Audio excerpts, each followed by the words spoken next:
Welcome to Dev Interrupted. I'm your host, Andrew Ziegler. And I'm your host, Ben Lloyd Pearson. This week, we're talking about Meta making the news for business practices and privacy violations, Cursor's own hiring practices, the joy of toy software, and how API sprawl is slowing you down. Ben, what's on your mind? Well, I can't pass up the opportunity to highlight all of the horrible privacy practices over at Meta, so maybe we can just start there.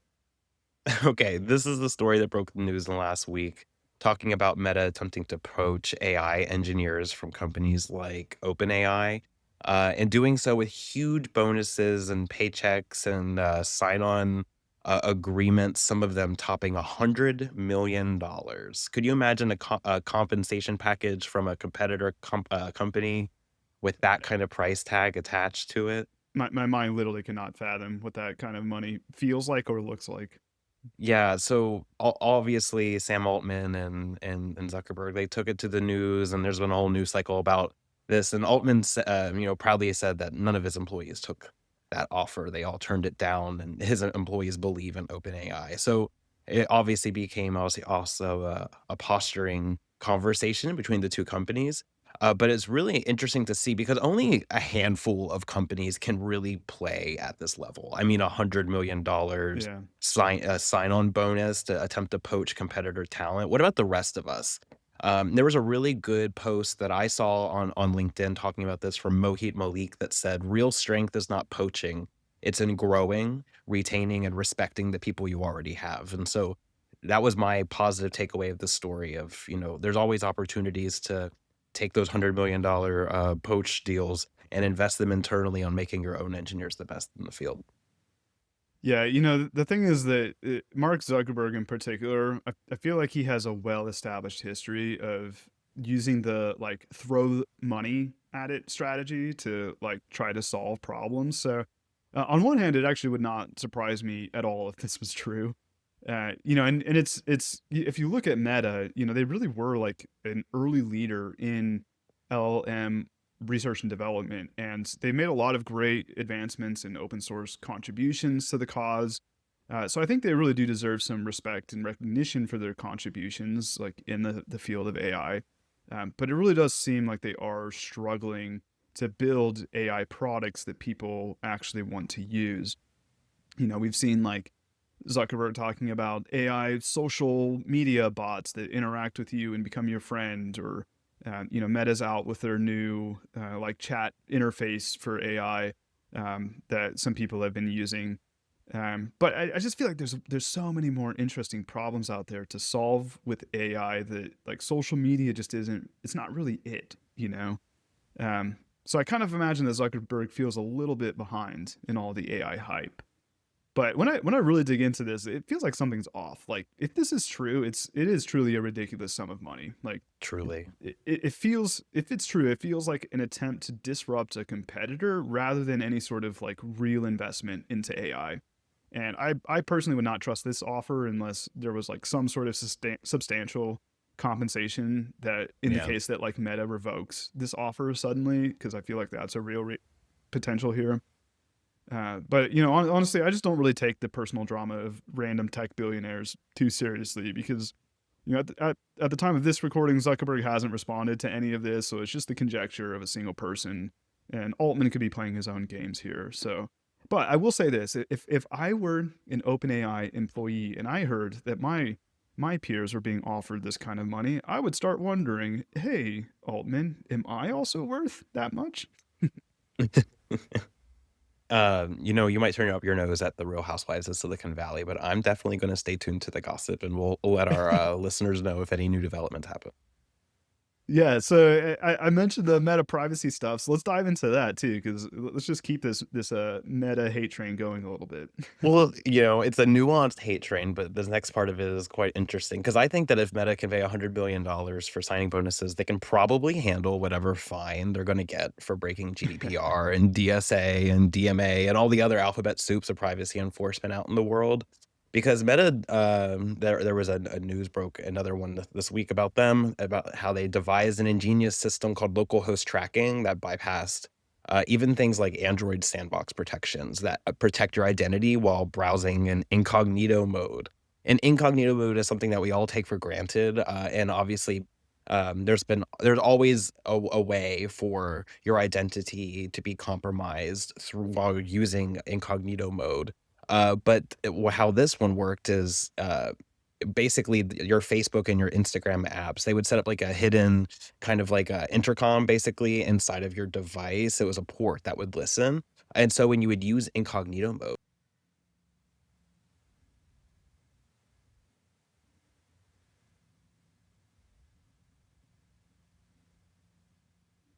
this effectively bypassed all of what incognito mode is intended to do, because incognito mode protects you from yourself. It doesn't save anything on your own device. It works on your own device, right? But this works by actually sourcing Meta's tracking pixel from the content you navigate to. By any other definition, you would call this like a virus or a bypass, right? Is doing something that you're not that is not visible to you on the surface. So that was a really interesting development that came out this week about how some of the underpinnings of their own software work. I'm sure there's probably gonna be more conversations about this massive privacy violation. Yeah, this used to be a controversial take, but I think it's becoming less and less. But I deleted all Meta apps from my phone more than a decade ago, like long before it was even called Meta, and I never looked back, to be honest. Like they have a very long history of just abusing and violating privacy requirements, and even if they're not breaking the law, there's still definitely many examples like this where they are doing things that are at least somewhat hostile to their user base. So, Yeah. my advice is honestly just don't trust them with access to something as sensitive as your mobile devices. And I do have a bit of a hot take on this. I actually have this theory that if you just install the apps from 4 different companies off of all of your devices, your life will get significantly better. So Meta is at the top of that list. I put ByteDance on this list as well. I think X deserves to be there. And I've got a fourth. You want to take a guess, Andrew, what that might be? So just so I understand, these are the 4 apps that you should uninstall from your phone in order to Four have a better companies life. that you should uninstall all of their apps. Well, I have to brainstorm for a second because I'm like, what's the company behind Merge Mansion? Because definitely uninstalling that one is going to give you a lot of hours back, at least if you're me. Um, but knowing you, Ben, definitely Reddit. That's another one I think you would delete. I've gone back and forth on that one a lot, actually. It is currently still on my phone though, so Oh, okay. So we don't know. Maybe that's even the secret fifth one we haven't gotten to. What is yeah, it? What is yeah. it, Ben? PDD Holdings. What is Yeah. that? So they're the makers of Temu. It's I feel like that Oh, kind of okay. instant gratification style app, like get something instantly, whether it's like social validation or a piece of clothing from China. Like, there's a lot of apps out there that are like this. That Meta's not the only company, I guess, is what I'm trying to make. They're just one of the more egregious violators. Yeah, And and after you uninstall all of those apps, then you have plenty of room to install Roblox, which I recommend is being on yeah, everyone's phone. yeah, absolutely. But more importantly, I think this is a yet another example of how U.S. regulations really have not kept up with technological advancements. Like we have this expectation of privacy in the physical space. It's built into a lot of laws here in the U.S. And even around the world in some places. But we haven't really adapted this concept to the digital space as well. So as a result, we rely on these U.S. based companies primarily to become like the de facto policy enforcement organization, and not just for the Yeah. US. Like it often like their reach extends into other parts of the world as well. And without any sort of like adequate privacy protection in place, like companies like Meta get to decide how private data should be handled. And you mentioned that there are some potential European data regulations that Meta has violated, as well as some others. I'm sure this is not the last we're going to see of this story.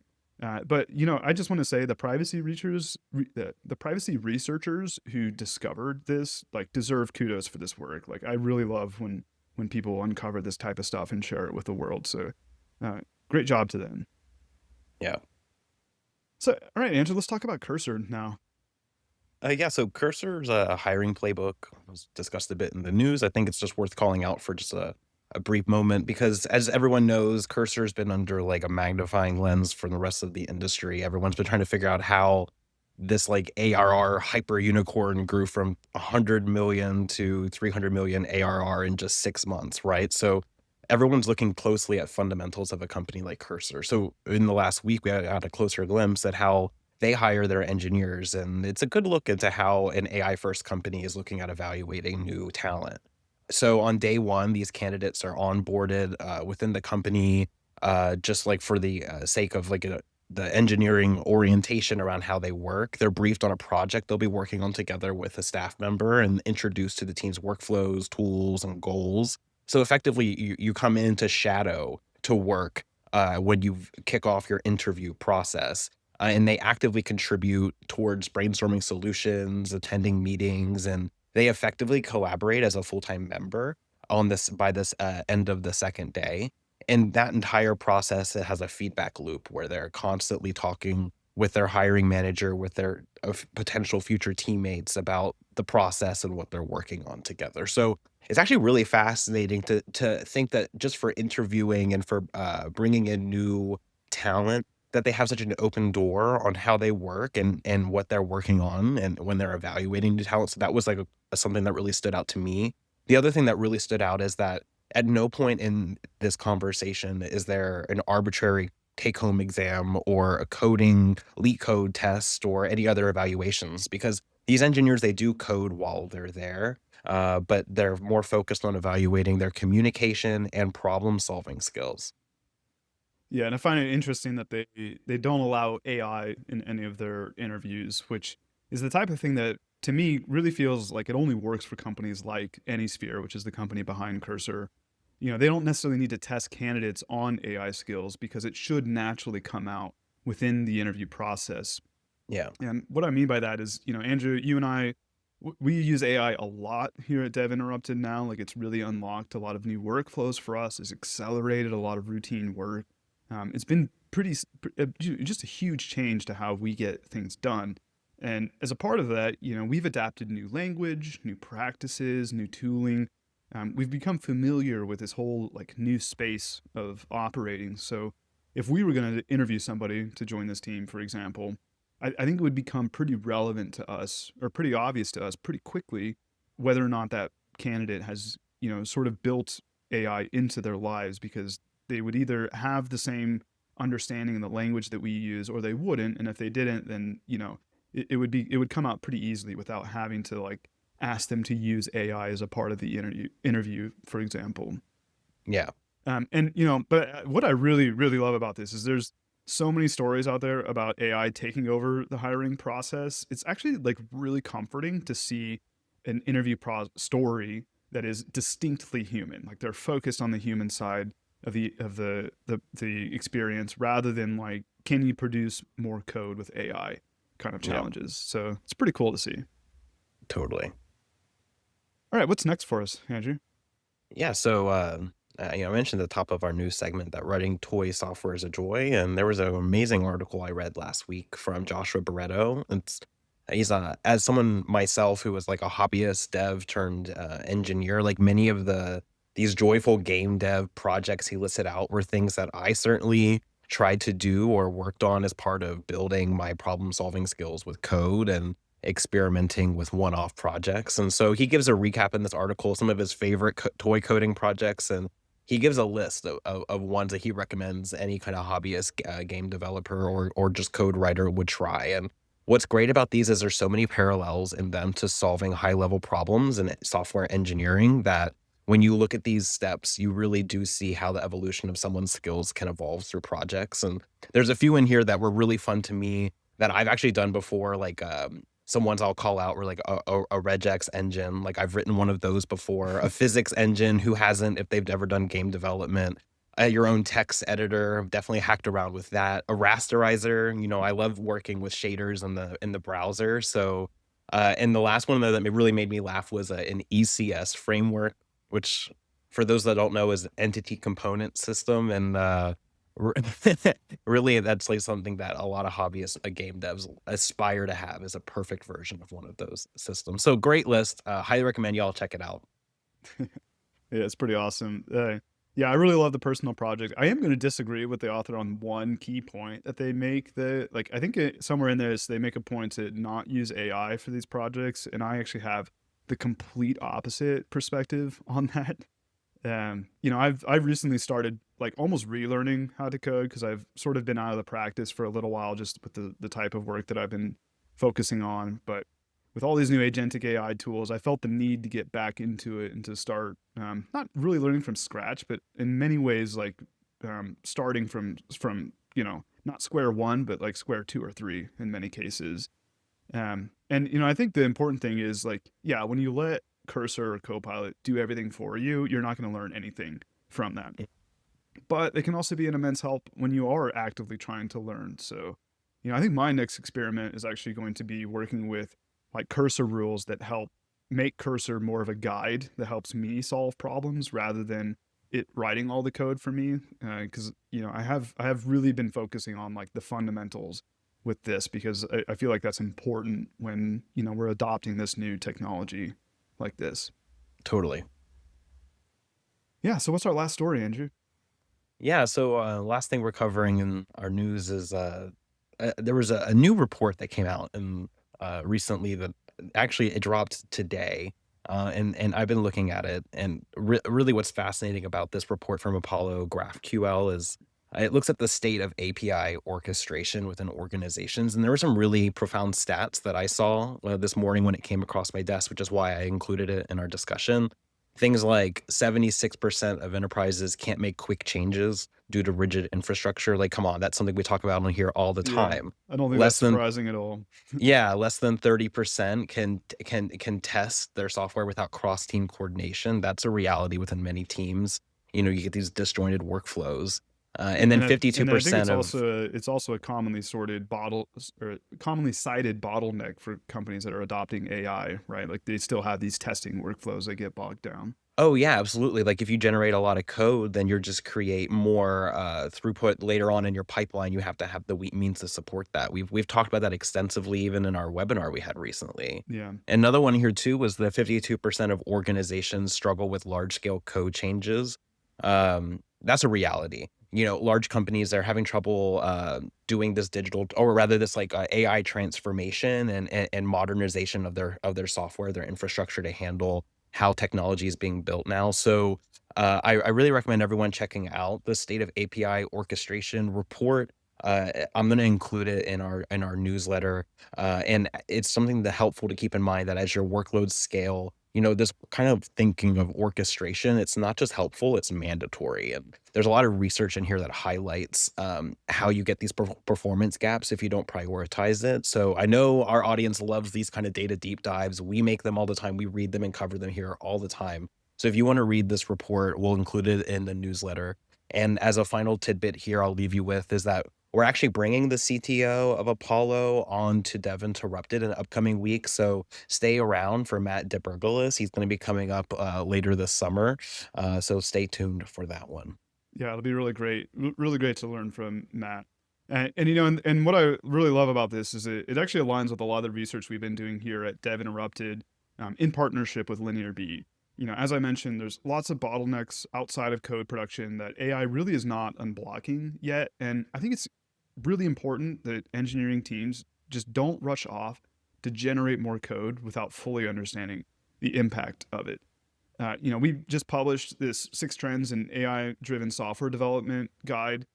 We cover a lot of the biggest bottlenecks that teams are facing when driving AI adoption across the organization, and they align quite well with what we're seeing in this report. So, our guide is also full of some really great advice on how to address it as well. So, check the show notes. We'll share a link down there. Yep. So, Andrew, tell me about who our guest is this week.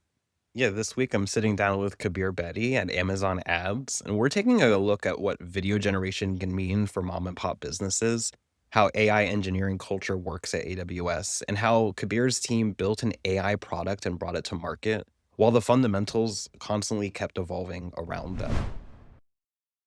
I'm also passionate about food scenes. I'm a total foodie.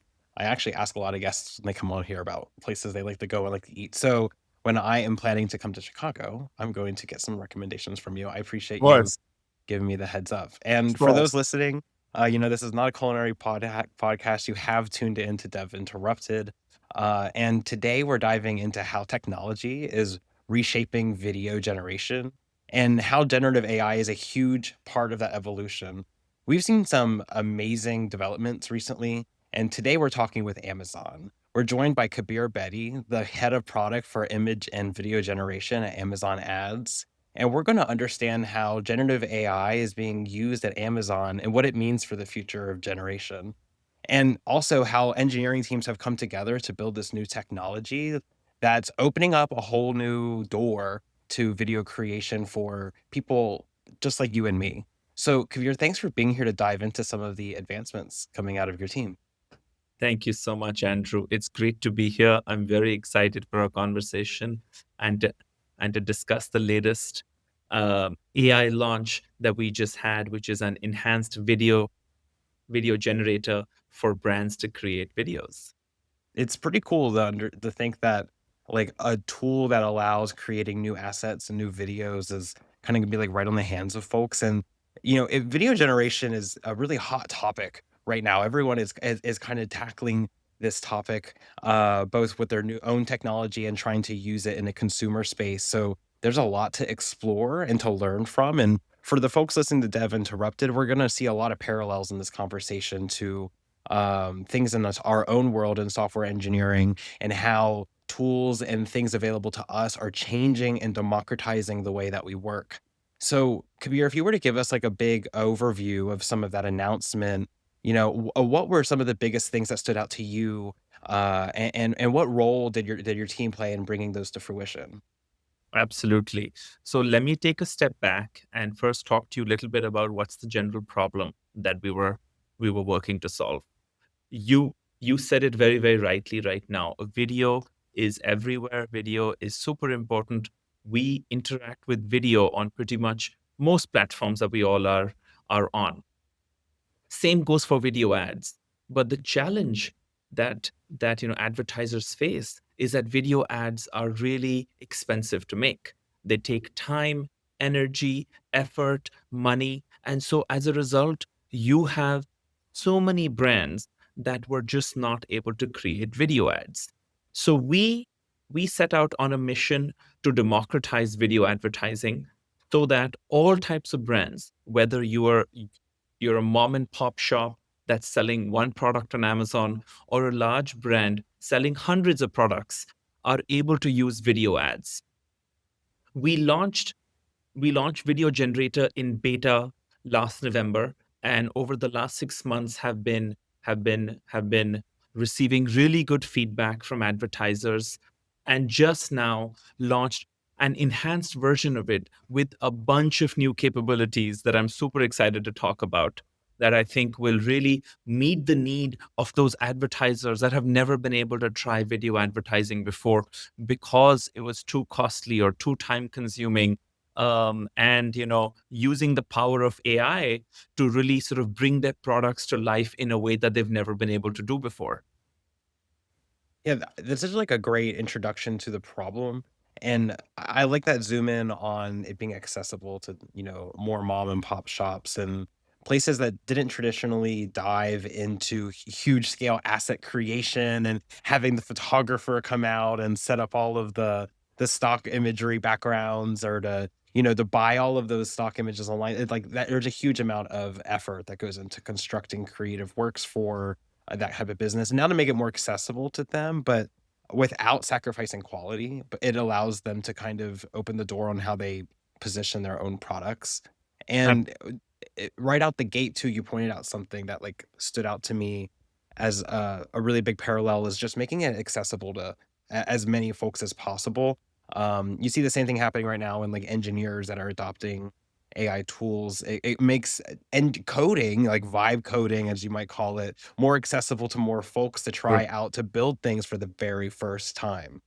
Absolutely, absolutely. And I think that, we had heard that consistent feedback when we launched in beta, that we love that this allows us to create a video that we've never been able to make before. And our most recent data really validates that story. What I've seen is that over half of the videos that are now getting created using video generator are for products that have never been advertised using video on Amazon before. And so right off the bat, we're seeing that advertisers or brands that have not been able to advertise their products using video are using this tool right away. And with this launched, we launched a bunch of new enhancements that really has sort of gotten folks excited. You know, when we one of the pieces of feedback that we heard when we launched in beta was that back then that technology was really cutting edge, was to show how products looked in a video. But the feedback that we were getting from brands was that actually I want to go beyond that. You know, I want the video to show how my products will be used instead.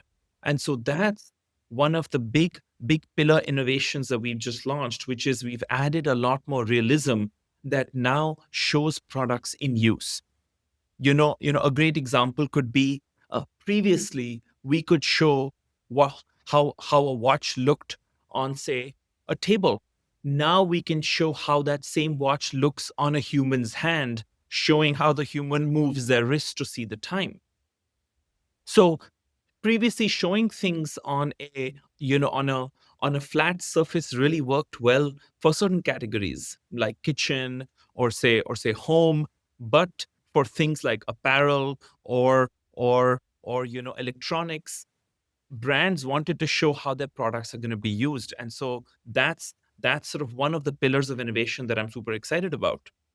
The other one is also, as we've sort of invested in, innovated in new technology, we've been able to create multi-scene ads. So now you don't have to have just an ad that has a single scene. Now you could have 3 to 4 scenes that makes the ad sort of a lot more comprehensive to show you really the product from all its different angles, all its different use cases. And so you're seeing this is sort of latest and I would say greatest in technology.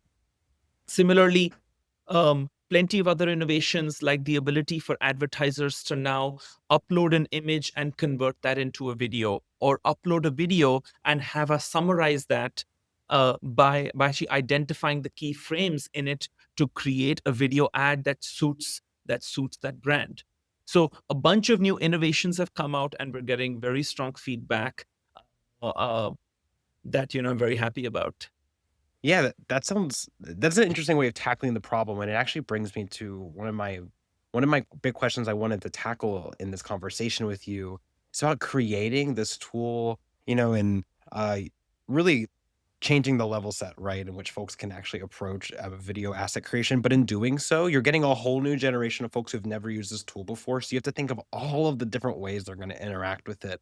And this one thing that you hit off the bat is really fascinating. This like multi-modality of folks Yeah. being able to actually like input like a video or input an image or input like whatever they had, right? So what kind of assumptions did you have to throw away about how maybe your traditional audience use these tools, more tech savvy audiences, in order to make it something that would be massively adopted by other folks?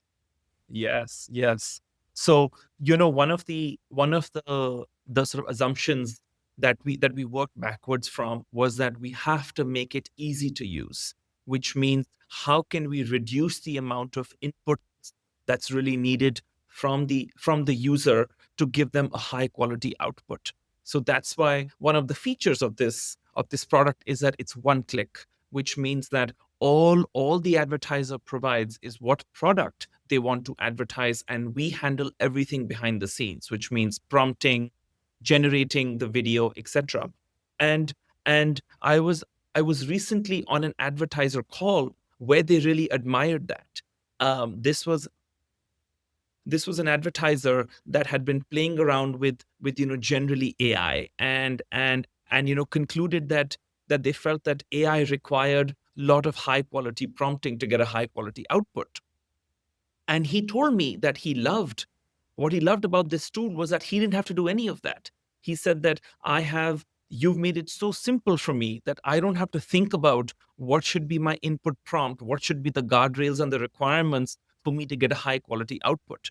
And so that is, I would say, one of our biggest pillars that we really sort of wanted to hold true, which is how do you make it easy? Because a lot of the brands, smaller mom and pop brands, haven't, like we already discussed, haven't created video before. They also have not Right. interacted with AI before.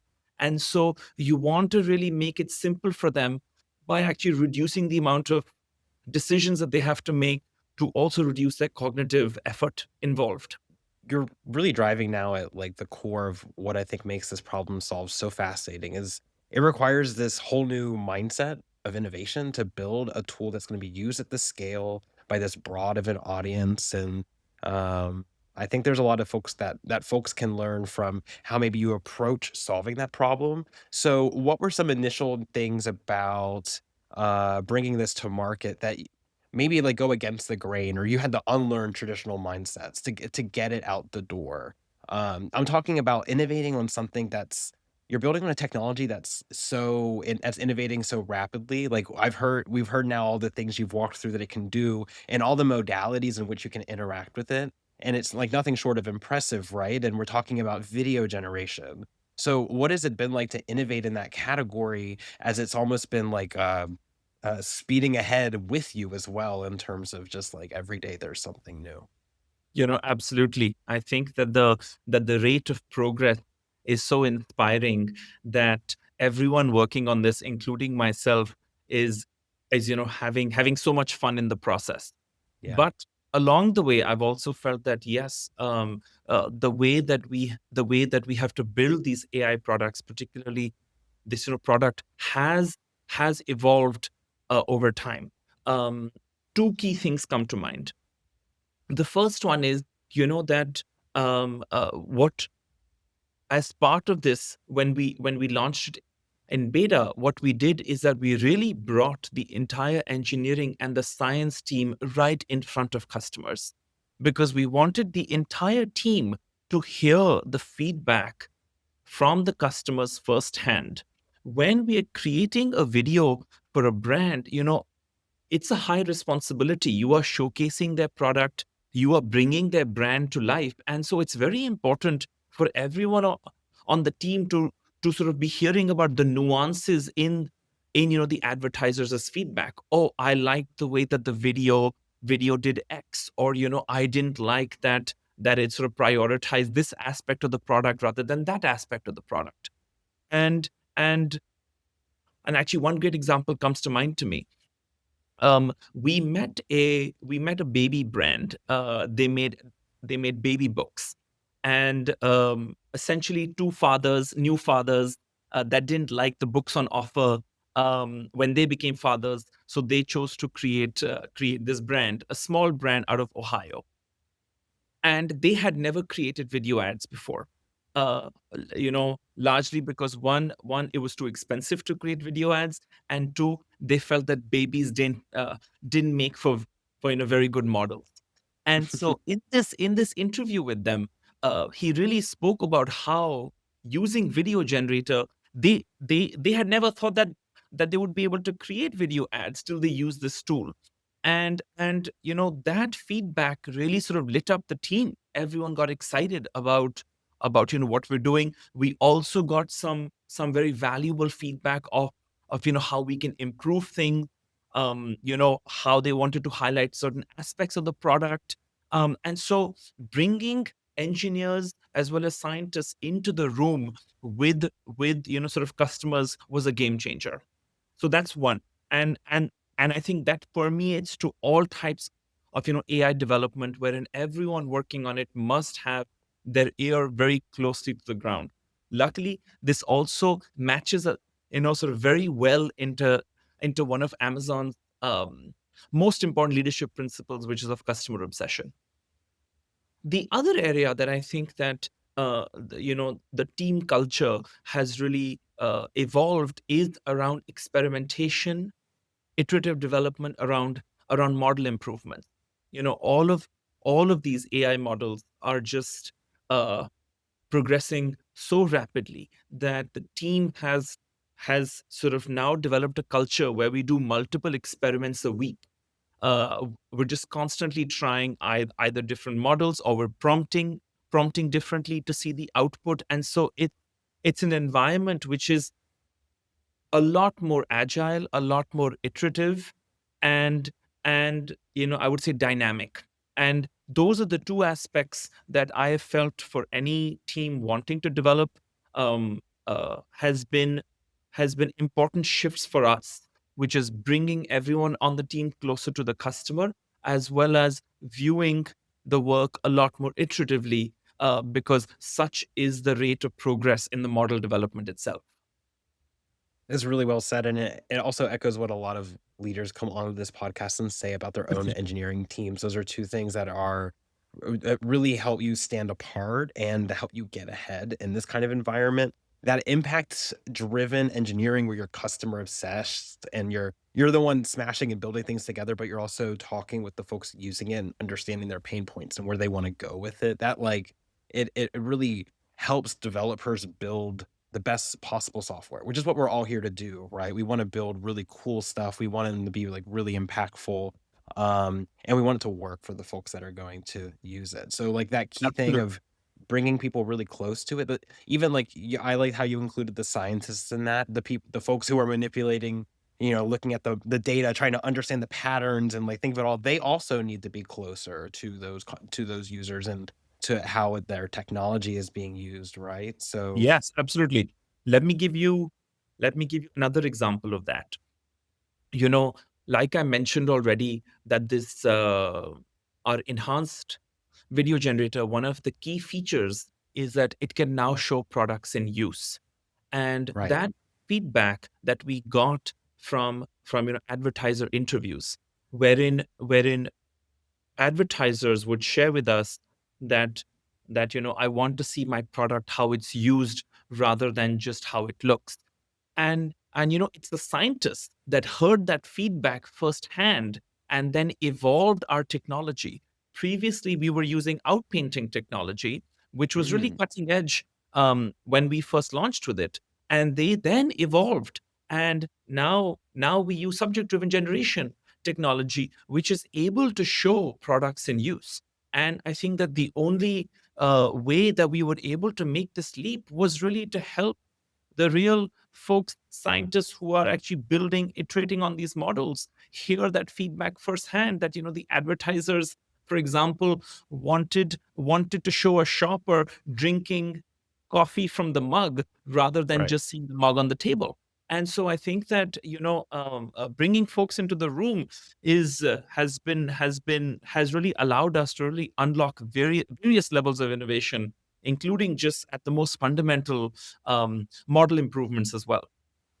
That's such a great story to back that up, and I love too that it kinda connects all the dots there. What I love too is that it really brings in that second point that you made that, it is it stands apart really, for, in terms of having a culture that creates innovation, that sustains, like, this constant experimentation, that rewards folks for trying new things and sharing in the open. That's really critical. Like, my own team does that. We're trying out new workflows every week for the stuff that we do. I know a lot of our listeners are as well. And having that culture of experimenting in the open is then what allows folks like those scientists who get close to the customer conversations to actually then try to figure out how to get to the destination ultimately. Because I'm sure that shifting that entire model flow from outpainting to something else took a huge effort, and it all started with experimenting. So, Yes, um, that absolutely. really goes to show how rewarding and supporting that experimentation culture is important to innovating in the space right now. Um, and what parts of your development process have you had to bolster up to really support your team? Like you're talking about introducing a lot of new workflows and tools and constantly experimenting and to change things up. What were things that you and your team did to kind of keep developer morale high, to keep the developer experience good through all of that transformation? Yes, I think that you know so one of the things that I learned through this process personally is that the team is also as eager to hear from the end user. That is a great source of motivation and morale boost. When the team is hearing from the small brands about who could never produce videos before suddenly being able to do so, that's a huge morale boost. One of the other avenues that we've really gone deep on, that in my view has worked really well for the team, is that the entire team, as well as leadership on the team, is very deeply involved in the experimentation, which means that if we are testing a new model and there's an output from that model, I will also dive deep to really see how, so what is that output looking like? Where is it doing well? Where is it not doing well? And so it's in some way been a source of an equalizer, that everyone on the team is quite involved into the details, regardless of what they're working on, what level they're working on, which means that the whole cycle of sort of iteration becomes a lot more robust, because everyone's giving feedback and Right. everyone is sort of involved into the details.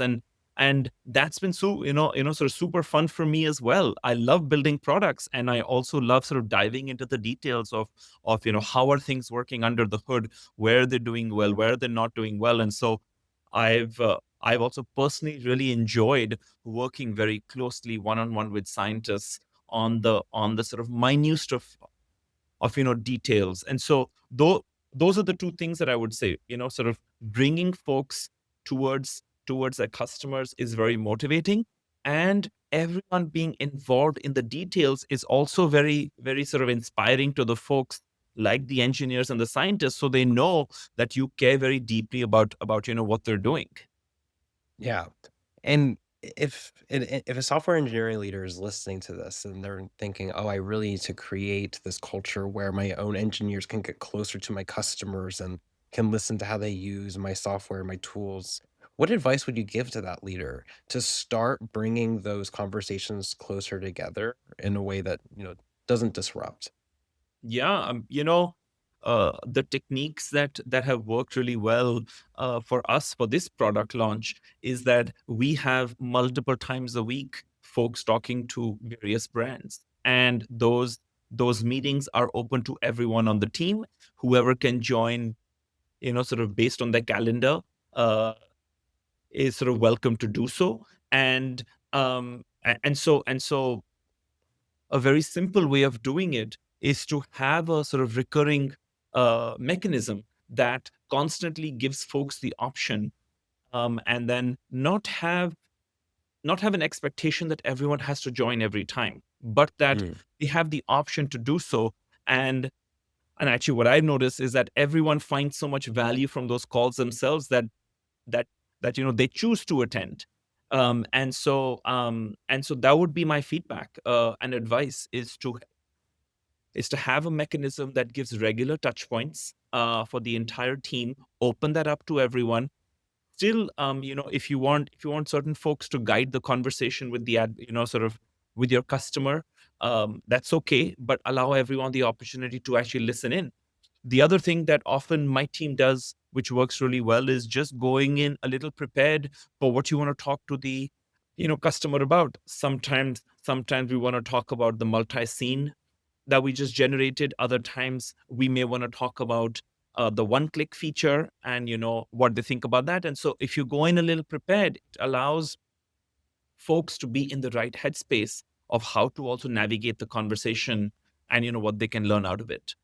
Yeah, it's about treating it like another workflow, another work stream. Like you need first off, Absolutely. you need to have the open dialogue conversation. If that means that, you need to start one, then that's the case. If it means that you need to include your engineers in those conversations as an optional, then that seems the way to go. But creating then a regular loop that keeps those two entities close to each other, lets them communicate, and then obviously creating this culture that rewards dipping your toes into that work stream, to Exactly. understanding and getting obsessed with that problem and what you're building to solve it. Cause it's a real morale booster. And I know that if you make it available, folks will want to take advantage of it. Um, so that's really good advice. And I'm wondering too, when y'all started on your journey to build Video Generator, and it's more in the early days of building out your early beta and like getting some traction on the idea. What were some of like the early signals that you got from these kind of customer conversations that like stood out to you? Are there any that like really painted the road that brought you to where you are today? Yes. I think two pieces of feedback that we very consistently heard, sort of allowed us to continue going down this path with high conviction. One was that um, it was fairly apparent that brands liked and also wanted a feature that was easy to use. I already gave you the example of what we heard from the advertiser to not have to do any prompting, but the idea to make it easy to use so that neither the tech nor understanding AI were a barrier for all of these mom and pop brands. And so we really held on to that principle because we heard it over and over again in our feedback. I think the other piece of feedback that we heard, which is also what I mentioned around that sort of helped us move from outpaint to subject driven generation, was that effective videos are those that show how a product is used in its natural setting. And I think that when we heard that feedback consistently over time, it sort of reaffirmed our belief that that was the direction that we wanted to go in. And so with this launch, we've been able to sort of hold on to both of those principles, added a bunch of new features, like I mentioned, multi scene generation, live images, etc. And are very happy with the results because um, the other sort of data point that I've been looking at is that what is the reuse of the tool, and we've seen that over a third of advertisers that are using this tool are now using it to create 2 or more video campaigns. And so we know for a fact that really sort of making it easy for them and showing their products in use through through a multi-scene video is sort of actually encouraging them to use the tool more to create more video ads. So that's sort of how I would sort of think about incorporating your beta feedback into your tool, um, sort of or product, and then being able to measure that have we been able to validate the hypothesis that we really set out to solve for. Yeah, and that's actually another huge parallel with like agentic AI with engineers too that you just said, because when you see them start to use it and start to adopt it, they pick up Copilot, they're using Cursor. It goes like really quickly overnight from, oh, they just like maybe queried it once or twice or did an autocomplete, to, oh, they're using it every day, or every time they use their IDE, they're agentically coding, or whatever the case. You see in order of like a high adoption, right? And that's like a strong signal that mirrors what you see with your video generator. Folks go to use it once and then it works and it gets them what they want. And so they go use it again. And I can't think of a better result to ultimately arrive at, because that's how people build products that just like spread word of mouth and just really solve a problem. Exactly. And one of the joyful things about working on AI products like this video generator, is that the underlying tech is improving so rapidly that if you go week over week, month over month, you will see step level changes. And Yeah. so that is also important for folks to keep in mind, regardless of the AI application that they are trying, is that not to view it from purely from the lens of sort of where it is today, but that the underlying technology powering those, whether it's sort of coding applications, but in this case, creation applications, uh, the sort of underlying technology is sort of rapidly uh, innovating, and so they'll just keep seeing that progress come out. Yeah, it's gonna be, like, really interesting to continue to follow the product as it evolves, because what you've done is you've laid a foundation. You've created a one-for-one transfer of folks coming in with no technical knowledge, wanting to get their really great assets, to having the engineers and the scientists behind it to support that effortless creation on whatever modality they want to work. And ultimately, the folks with, the most easy to adopt modalities are going to win in all of these types of adoption scenarios. Because when you get a mom and pop who uses a tool and it just works and it gets them what they want, I don't think that anything can make something stickier than that. So Absolutely. I'm really excited to see where it goes. But something I wanted to end our conversation on that I know is top of mind for a lot of our listeners too is just about the skills evolution that you see for engineers, maybe those on your own team, and Mhm. how it's definitely different than engineers of yesterday, Stack Overflow generation engineers, the ones Yeah. that didn't get all their answers from their GitHub Copilot. So I'm curious to know from you, what do you see as things that stand out as skill sets for the engineers of tomorrow, and how are y'all building those skills within your own team? Yeah, yeah. For me, um, what I have been encouraging the team is to rely on another Amazon leadership principle, which is learn and be curious. This space is sort of prime for all of us to be diving in and learning constantly. And so what I've been encouraging the team to do is heavy knowledge sharing when it comes to on the application layer or at the underlying model layer, and trying things firsthand as a way to improve, whether that means diving into prompting yourself, seeing what the output looks like, modifying your prompts to see what the output looks like. And so a lot of sort of my ask of the team is to really roll up their sleeves, dive into the details, and give things a try. That would be my advice for anyone in the software engineering science work streams working in this space, is that you'll really only get better by doing. Yeah. Everyone else is also learning with you, and share information with others, learn from others, be in a sort of a growth mindset environment.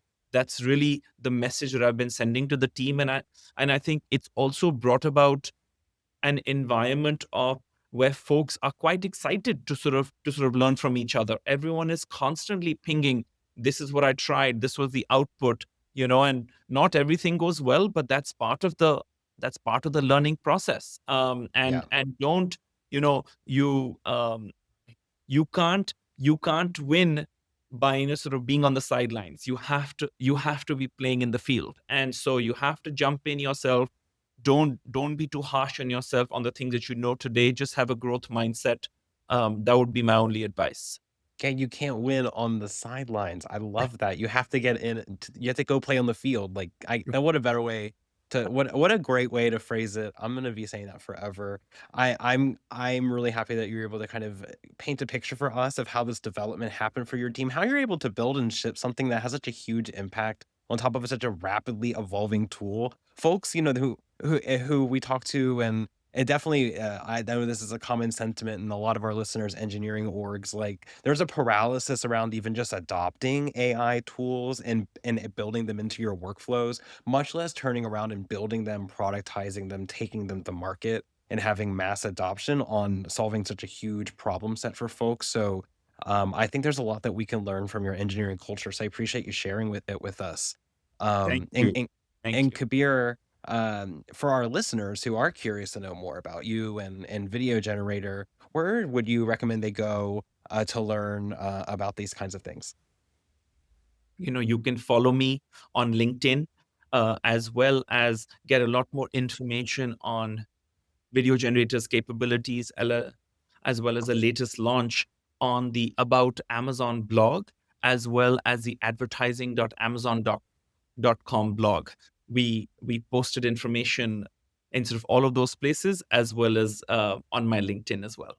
Okay, fantastic. Then we'll get that shared in the show notes so our listeners where to go to check those out. And another call out for our listeners too is that if you like this conversation, made it all this way, that means you did like the conversation. Definitely give it a like, give it a share. But most importantly, come let us know on LinkedIn what you thought about it. I'm posting this episode on our Substack newsletter. So if you're not subscribed to there, you can check it out, but it's really easy to join us online. We're both on LinkedIn, and we'd love to know what you thought about today's discussion topics, maybe even see some of the stuff that you're trying out in Video Generator if you take it for a spin. So definitely let us know, and we'll see you next time on Dev Interrupted.